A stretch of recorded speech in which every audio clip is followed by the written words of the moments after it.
Bonjour à toi, cher curieux de mythologie.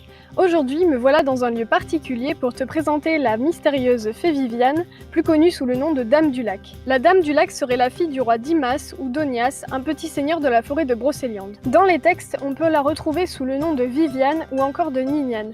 D'ailleurs, dans la forêt de Brocéliande, un petit ruisseau porte le nom de Ninian. Et d'après la légende, elle vivrait dans un palais de cristal au fond d'un lac, mais invisible pour les mortels. Le fameux lac se trouverait près du château de Compère, mais on parle aussi du lac de Diane, parce que cette dernière est très souvent associée à la déesse Diane, la déesse romaine, qui est chez les Grecs Artémis.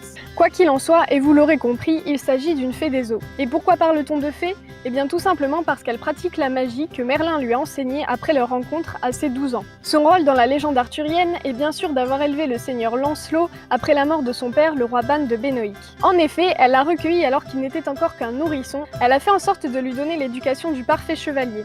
Elle lui a enseigné les arts et les lettres, mais également la force et le courage. Et c'est à ses 18 ans qu'il quitta le palais pour rejoindre les chevaliers de la table ronde.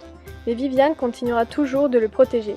Autrement, dans la tradition, c'est parfois également elle qui transmet Excalibur à Merlin pour qu'il la donne à Arthur. On peut lire également que c'est elle qui conduit Arthur à Avalon après avoir été blessé mortellement, même si le plus souvent on considère que c'est plutôt Morgane. D'ailleurs, en parlant de Morgane, dans certains textes, il est dit que c'est Viviane elle-même qui lui a enseigné l'art de la magie, alors que dans d'autres, elle est aussi une élève de Merlin. On peut même considérer que Morgane est une sorte de double maléfique de Viviane. Quant à Merlin, on lui prête une histoire d'amour avec la Dame du Lac. Dans certains cas, l'amour est réciproque, et Viviane se sert du sort le plus puissant que Merlin lui ait appris afin de faire de lui son amant éternel, prisonnier dans un arbre ou dans une grotte. Dans d'autres, Viviane se sert de l'amour que Merlin lui porte pour obtenir son savoir.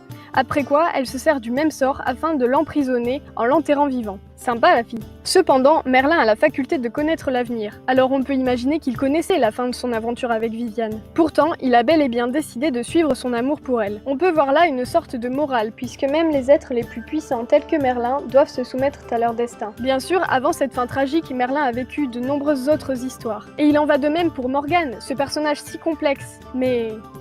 La suite au prochain épisode.